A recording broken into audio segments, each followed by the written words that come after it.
Before the war between Ukraine and Russia began, there was much negotiation. In your opinion, could it have been avoided? This war could have been avoided. It was avoidable. Let me go back. Well, Ukraine is basically a part of the old Soviet Union. Russians think of Ukraine like we here will think of candy. And the breakaway took place. At that time, a fair number of the old Soviet nuclear missiles were in Ukraine. The US asked Ukraine to give it up, and in return they got a guarantee of their sovereignty. Russia also joined that. That was called, I think it was done in Berlin, the Berlin Agreement. Thereafter there were problems between Russia and Ukraine, especially because NATO wanted to bring in missiles. And that's basically a part of the Russian old Soviet Union territory, which they should not have done. This went on for some time. Then there's the famous case of Russians taking over Crimea, which originally belonged to them, and they get it to Donbass and other areas. Let's leave that aside. So when it came, it was a question of, are you going to put missiles here, join the NATO and put missiles here? Russians said no. Now President Obama and President Biden, President Trump got through it. They didn't concede the Russian claims. On the other hand, they didn't make Ukraine an issue. So there was room for negotiations to settle it later. Especially President Trump at one time even reached out and had a good rapport with President Putin. And now after President Biden came in, his foreign policy seems to be to take on both Russia and China. He wants to be the defender of the Western order.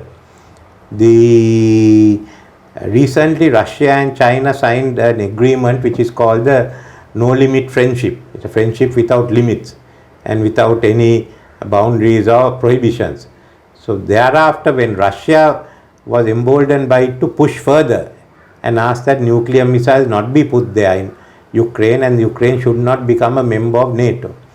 US and UK, especially though not the other NATO members, try to play their own game. They try to corner Russia and make Russia back down by Ukraine saying, no, we are going in to join, we want the NATO, we are not giving in to your demands. So they played this game and they expected Putin to climb down. But Putin was ready, or he thought he was ready, and he's invaded Ukraine. So the real issue is really about the security of Russia and what are they going to do. So this has caught the West and the Americans by surprise. The fighting is going on. Russians have intervened as Soviet Union in East Germany, in Poland, in Hungary, when Hungary withdrew from NATO and from the tried to join the NATO, and then Czechoslovakia in 1968. So they have the experience. What is happening there? I think the Russians have got in there, and what will happen to Kyiv? I don't know, the last occasion was in 1941 when the Battle of Kyiv took place, and what the Germans did was they surrounded Kyiv. They never took it over. So Russians may be trying to do this, and they are putting their strength. They seem to be surrounding cities. How much they come into the center of the cities, I don't know, but there seems to be some strategy they are following. So this is what the war is. It could have been avoided, but it was not, because I think America tried to test its strength, and Putin is now responding to it with his strength. Fact is, America is more powerful, but Putin has the second largest nuclear arsenal in the world, and the danger lies there. Now that the sanctions have been in place with the US and the West, do you think that the war from Russia's side would stop? I don't think. The sanctions was the only remedy that the West could use, because when they were caught with the Russian invasion, what could they do? They were not prepared to fight. They were not going to fight. Europe was not going to fight. America was not. Their mood is not for a fight.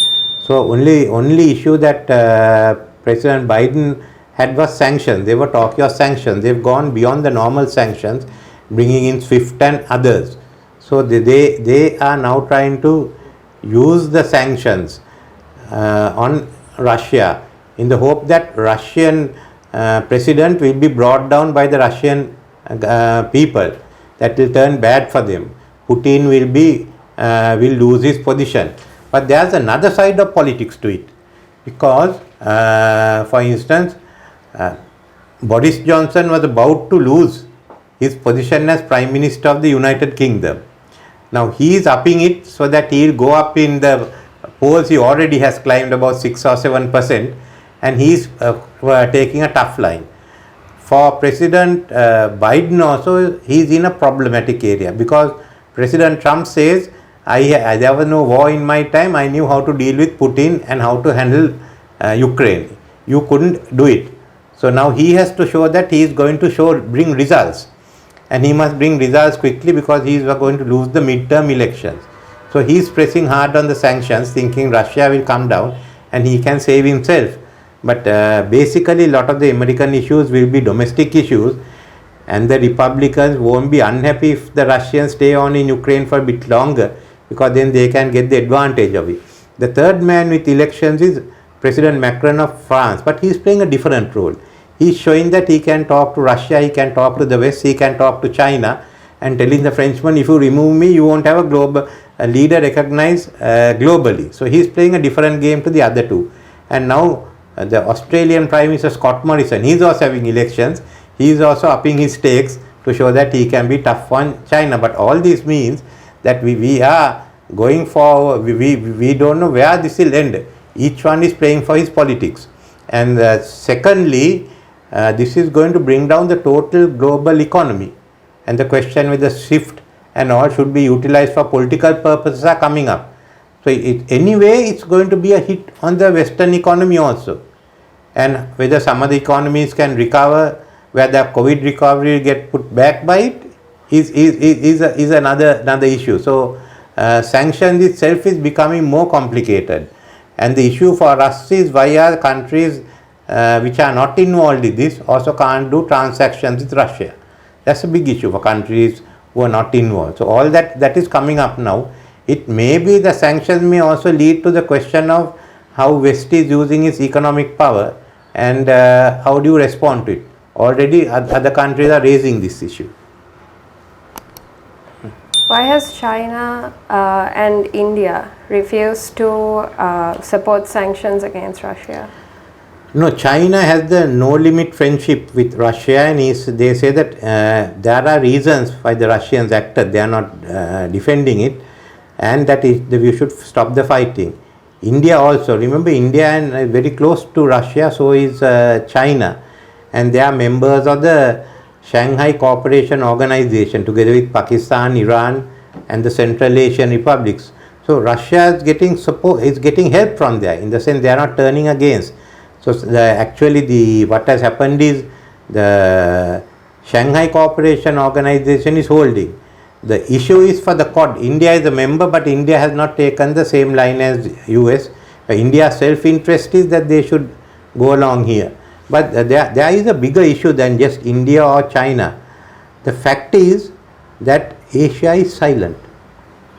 They haven't condemned Russia the way America expected them to. They have raised the issue of the invasion in the Security Council. China, India, UAE, all are silent.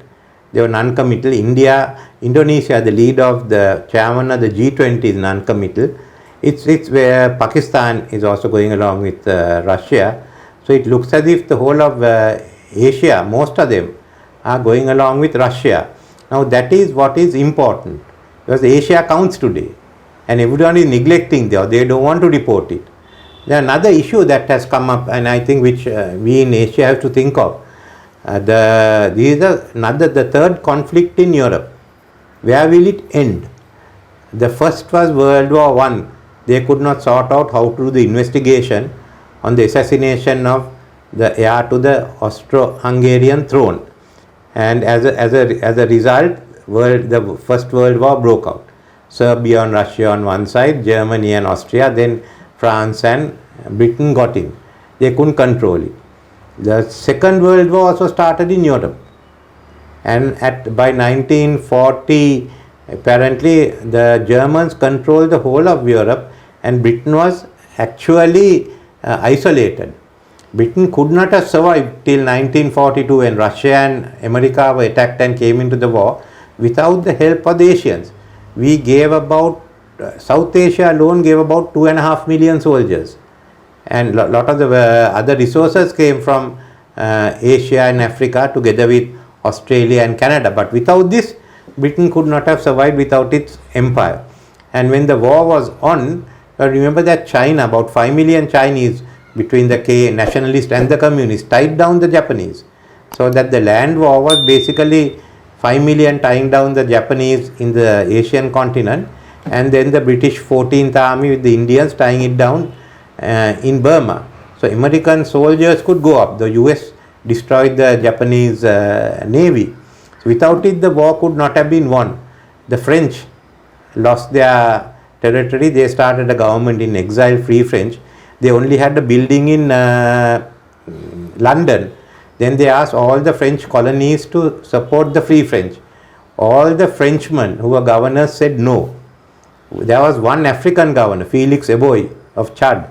He declared for France, Free France, and that's how the French came up.